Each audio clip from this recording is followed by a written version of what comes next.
Hey, I'm Mark Hunter, the Sales Hunter. This is the Sales Hunter podcast. Andy Paul is in the room. Andy, say good morning from San Diego. Good morning from San Diego, Mark. Pleasure to see you as always. It is a tough life with you in San Diego. But anyway, hey, we got a great show. We're going to talk about your book, Sell Without Selling Out. Some great parts that I can relate to. So without further delay, let's roll the video. We'll get rolling.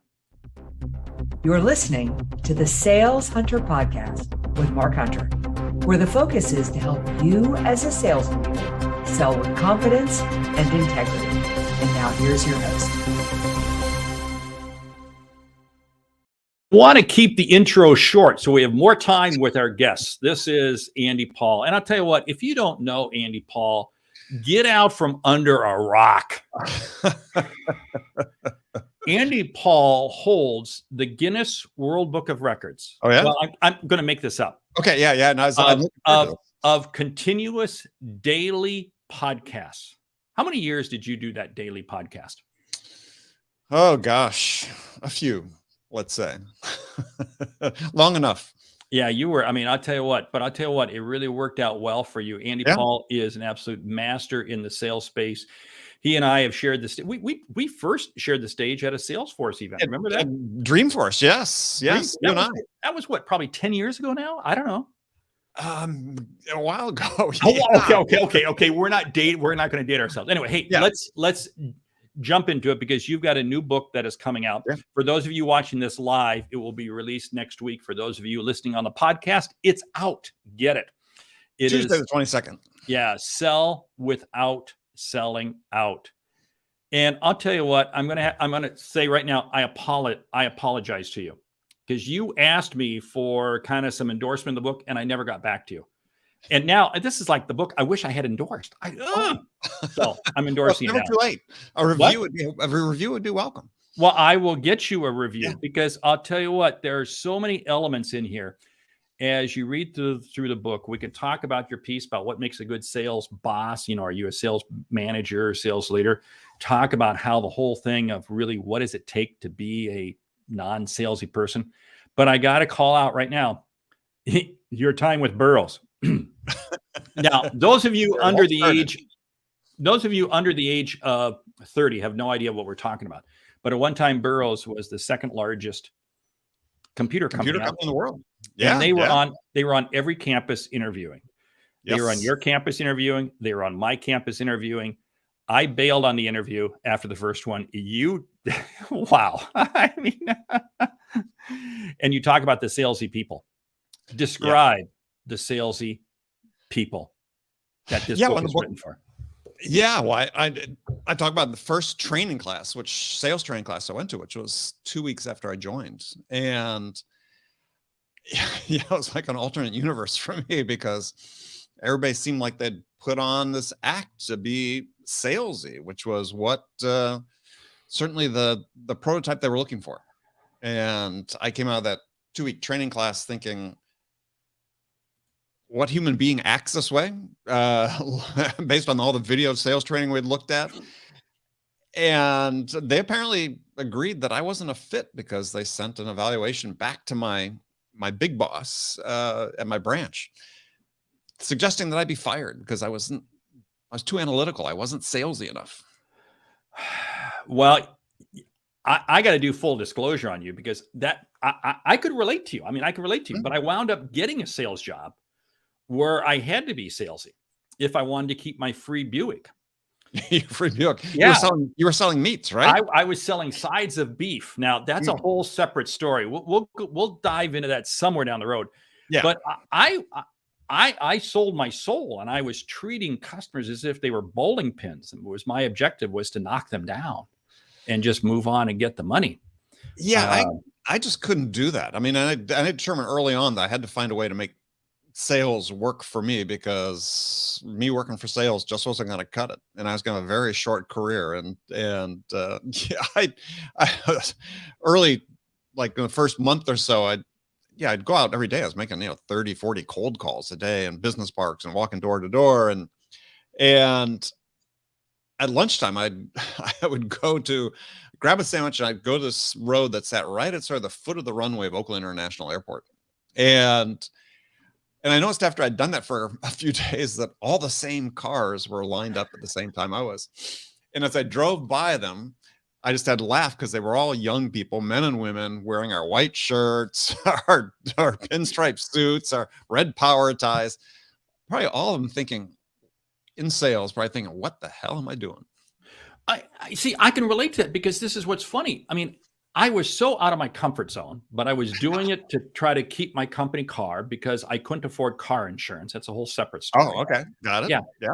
And so this was my only wheels. But I was creating so much chaos after the sale that I got fired. I mean, I may have been taking their money, but yeah, I mean, I was selling expectations that we couldn't deliver on. All right. And even in the second job, it wasn't until the third job that my boss sat me down and had the Andy Paul speech. Mm-hmm. It was my third job where my boss sat me down, had the Andy Paul speech. You can't be salesy. It doesn't work. Right. Yeah. And it was like, hallelujah. But you know what? I can't say I changed right away because by that time I was so deep in the mud. Have you seen that with salespeople? Yeah. Well, I had several that I worked with in my first sales job. And I think most of them were in their job because they wanted to find a way to buy a car, as a matter of fact. Right. Because this is back in the day when, as soon as you got that first sales job, we didn't have company cars. The bosses said, look, you got to go buy a car, right? Yeah. They want you to get in debt. So they felt you were motivated to go out and make the calls you needed to make, right? And buying a car was the way to do that. Well, I was in debt because I had to buy suits. I mean, we had that too. But at least I had a company car. I mean, that was because those were the only jobs I was applying for. My boss was horrified because I had inherited from my great aunt a 1963 Mercury Monterey Cruiser that had like 13,000 miles on it. And at the time, the car was close to 20 years old. And he did not want me driving that and driving it up to customers' offices and so on. And I think I kept on to it for about a year or so just to torture him. And then I sold it to another salesperson in the office, which he hated me for even more. Wow. Okay. We're talking sales war stories here, but let's get into the content of the book. What's some of the advice? I mean, I could share some because the book is an excellent read. Well, what stood out best to you? Well, I love that whole piece where you break down what makes a good sales leader, or sales boss, as you call it. And, and you have the two columns there. Right. Well, I think what we've come into increasingly as sales, especially for newer sales managers, is you and I both were first-time sales managers. You really don't know what you're doing. You barely know how to sell yourself. And now you're put in charge of these people whose fortunes to some degree are in your hands. And what's happened today is increasingly is these frontline sales managers lean into the technology, they lean into the metrics, they lean into the process. Let's make this as mechanized as a process as we possibly can. And sort of ignore the fact that the real job is to help the people that work for them become the very best version of themselves.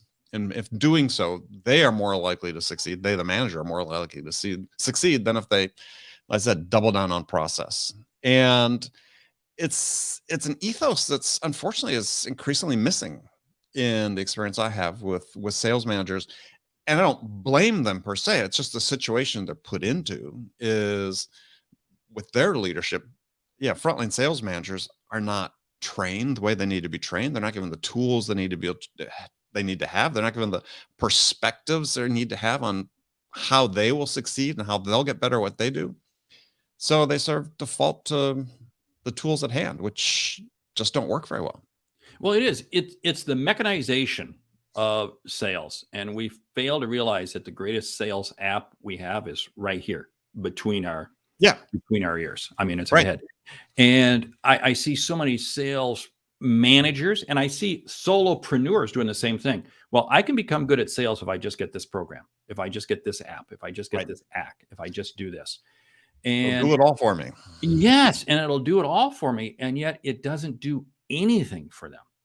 No. But just take them further away from the ultimate prize, which is having a conversation. That's what you talk about in your book. Right. It's the art of having a conversation with the customer. Yeah. Yeah. Well, and I think that again, is we don't enable sales managers. And this is, I'm point I'm really passionate about. I don't talk about as much in the book, but all the money we spend on sales training in the United States every year, it's like $15 billion or something, of which a small fraction is spent on invested in our sales managers.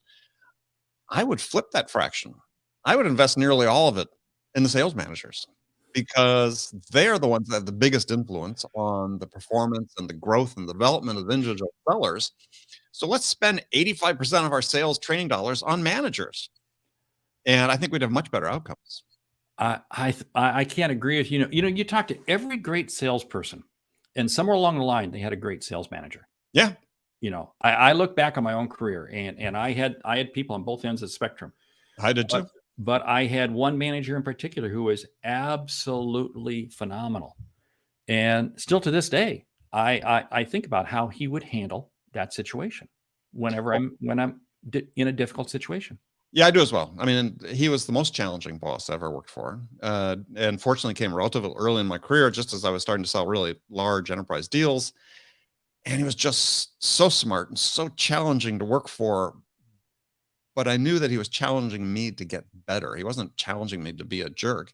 He was challenging me to get better. I mean, he used to call me on Sunday afternoons at home and want to go over deals. And I'm like, and then after I sort of got into the call, I started like, oh my God, he has a better handle on these deals than I do. And but he was doing that for your good. Oh, right? Absolutely. And that was the last time that happened. It was like in my career going forward, I said, never again is there gonna be a situation where my boss knows more about my deals than I do.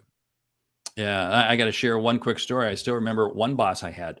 He was not one of my best bosses. We were going out to a customer call right after lunch, and he fell asleep in the car. He fell asleep about 10 minutes before we got to the account. And I had to get it. And you know what? And I let him sleep all the way. I just let him stay in the car. I let him stay in the car because I was paranoid to have him go in with me. Yeah, because he was going to screw it up. Yeah, absolutely. Yeah. And I came back out to the car, and he kind of woke up. How'd the call go? I got the order. Oh, great, good. I had a good nap. But I mean, this is the whole thing. Go back to that boss that you had that was basically kicking your butt. Yeah. Oh, and yeah, it is so true. So share with the audience, what are some things from your book in terms of what are some of the quick wins that they can take from the book, not buy the book, but to buy the book and leave a review, right? That will help them be. Well, I bifurcate life into selling out and selling in, right? Selling out is these legacy, obsolete, pushy, persuasion-driven behaviors that our buyers instinctively resist, versus what I call selling in, which is based around 4 pillars of connection, curiosity, understanding, and generosity. And for each of the pillars provides, you said, sort of simple takeaways that people can use to help them just get better at these, what I call innate human behaviors. We're wired to want to connect with other people, and our ability to then ask them deeper, more penetrating questions, gather more insight into their business and what they're trying to accomplish, the things that are most important to them, all start with that connection. Yeah. Run through those 4 pillars again for the audience. Connection, curiosity, understanding, and generosity. And it really starts with just paying attention and listening to that customer. Yeah. Right. And so I'd say frame it as that the perspective you need to have as a seller is not that your job is to go out every day to persuade someone to buy your product, which unfortunately is the way we socialize most sellers. Instead, your job is to go out and listen, as you just said, listen to understand what's the most important thing to the buyer in terms of the challenges they have and the outcomes they want to achieve, and then help them get it. Right? And so we change the perspective from selling as something we do to someone, as opposed to selling as something we do with someone to help them achieve what's important to them. Do you think selling skills have, or the selling community has become better or worse because of the pandemic? That's a great question. I don't know if I really thought about it in that terms. I mean, I think that I think a lot of people have made do, right, in a way that they didn't think they could, but I think they feel they're better than they actually are. And so I think that, right? And so I think that, yes, we've managed to sell business remotely and virtually and close deals. Companies have grown. But I think the lesson they've taken away is the wrong one, which is not that this business can be done, but they can be done as well. And I think that we'll see over the next year or two that it's really the blend of the virtual and the present, or the in-person, that really is going to be the optimal combination. It's just, how do you use it? And I think, yeah. Go ahead. See, I think your book, Sell Without Selling Out, is more important now than it was before the pandemic. Because I have this theory. Yeah, there are more tools out there than ever, right? I mean, we got Zoom, we got all kinds of things. But authenticity and the desire for humans to interact has never been greater. I agree. And I think that's what makes what you talk about in your book so much more important. I think, I'm sorry, I'm just excited to jump in. Sorry, I didn't mean to cut you off. No. But I think that I agree 100%. I think that, yeah, it sounds good that we can, do everything virtually and remotely, but I think people have this desire to be back together. I think buyers want to see people in person, sellers in person when they can. This idea that the pandemic has taught buyers that they don't need sellers, I think, is a false narrative altogether. I mean, I think that, yes, buyers never really wake up and say, gee, I want to talk to a salesperson today. But they do want to talk to sellers that can help them achieve the things that are most important to them. And so if you don't, you can't pass that bar, if you can't jump over that bar, then they have no need for you. And so you're going to dig your own grave, so to speak, if you can't sort of, as I said, just sort of surmount that one obstacle, that one hurdle, which is, geez, can I help them make progress toward making a decision? Man, you are speaking so much truth and reality there. It's unbelievable, because you're right. I mean, it's not like buyers wake up in the morning. Yeah, I hope 5 salespeople call me today. No, I want Mark Hunter to call me. Or, no, my mother doesn't. Oh, it's okay. It's okay. Yeah. Here's something I find interesting.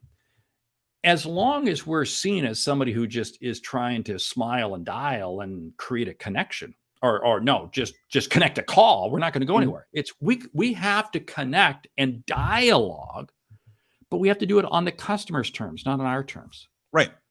Oh, absolutely. And yet I still see so many pitchy salespeople out there throwing out presentations that are all about them, and then they wonder why nobody wants to talk to them. Yeah. And it's how we train people. It's sort of implicit, right? Is this is your job, is go out and persuade somebody to buy your product. And it's like, no one. I mean, in the book, I talk about a quote from this book by Jonah Berger called The Catalyst, who's researched this whole field of persuasion. And he said the research shows that people, as a species, all of us universally resist being persuaded. And so, as I like to say it, well, then it stands to reason that we invest billions of dollars a year to train our salespeople to do just that, right? Let's train them in the one behavior that everybody resists.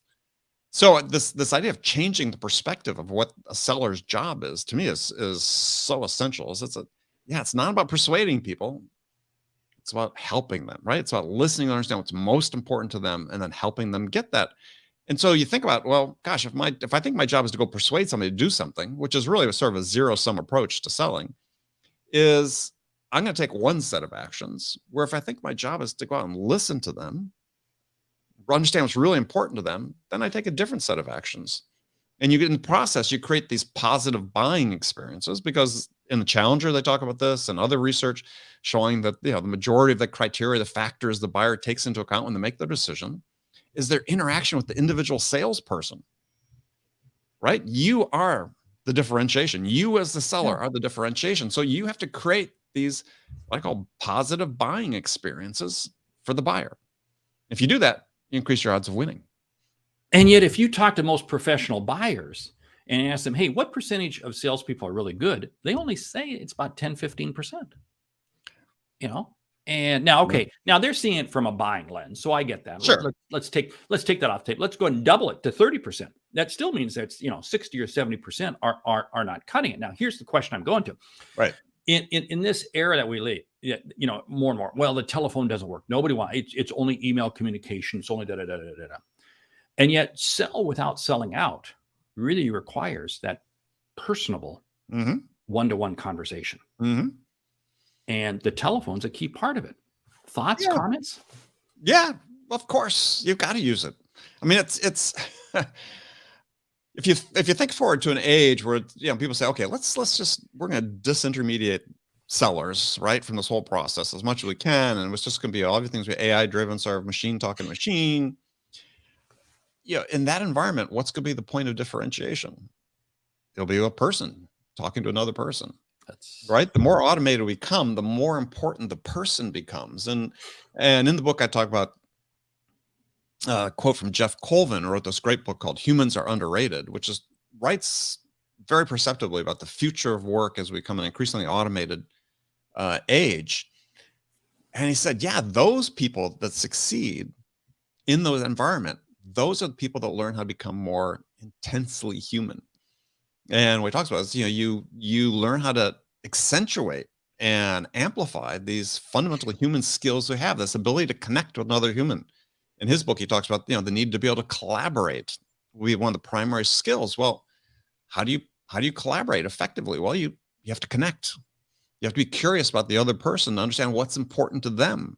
It's a give and take relationship. I mean, sales is selling something to somebody is the ultimate act of collaboration. Spot on. Quick example from this morning. I had talked to a VP of sales the other day, and we actually arranged to have a conversation this afternoon. Sent over the meeting invite. He accepted. Right. This morning, I'm about 6 o'clock this morning. I see that he has declined the meeting invite. I'm like, oh no. It would have been very easy for me just to fire off an email and say, hey, let's get a different time. Right. But no, I chose to wait about 8:15, 8:20 or so. I called him. Right. We had a great 2-minute phone call, and we reset the meeting for Thursday with even more value than we had before. And yet, if I had popped back an email, I bet you he'd say, yeah, I'm really kind of slammed right now. Let's just forget it. Let's forget. Yeah. Contact me in a couple of weeks, right? Right. And we know where those go. They don't go anywhere. Right. It's the interaction. Yeah. Absolutely. Yeah. Yeah. And I mean, at 8:15, I was smiling because I always think about a conversation you and I had years and years ago. We were talking about prospecting. I think you were on my show. And, you talked about your 5 after 5. And I've always remembered that. It's like, make 5 calls after 5 o'clock at night. Right. I mean, you were being strategic. Right. Making a call instead of sending an email. Well, the same thing is, yeah. If you want to reach people, call them after 5 o'clock. It's the equivalent when you and I were young. I think you probably did this. I did. I would go lean on somebody's car in their parking lot until they came out after work. You weren't keying their car. No, only if they didn't talk. Okay. Got it. Okay. Hey, we are running out of time, but we have a thing we call the After the Show show. So I need you to stick around for that. Stick around. Yeah, I'll stick around. Yeah, but before we get to the After the Show show, which is always the best part, your book, Sell Without Selling Out, comes out February 22nd. Yep. How can people get the book? How can people get in touch with you? Yada, yada, yada. Yada, yada, yada. Well, wherever you buy books online, that's where you can find the book. It's everywhere. Please do. If you want to connect with me on LinkedIn. I'm ever present there. You can come to andypaul.com. You can download a free chapter of the book. We've got an assessment that you can take, a quick assessment, sort of to see. It's kind of a fun one to see how salesy you are in aggregate. And connect with me on LinkedIn. I love it. Good. And it's appropriate that they can reach you at andypaul.com. Yes. It's good. It's good. Hey, we've been talking with Andy Paul. His book, Sell Without Selling Out. In just a moment, we're going to be back with Andy for the After the Show show. Stick around. We'll be right back. You've been listening to the Sales Hunter podcast. The Sales Hunter University is your way to take your learning to the next level. Each week, we bring a guest on the show. This week, we've been featuring Andy Paul, and I think it's time we get back to the After the Show show. Andy, welcome back. Hey, thank you, Mark. As I make up the voiceover as I go through the video. Anyway, it goes back to my DJ days. I got 14 seconds before before the Captain and Tennille comes on. You've got great, yeah, Captain Neil, Muskrat Love. Whoa, you even remembered the name of the song, man. Oh, wow, that's really creepy. Yeah.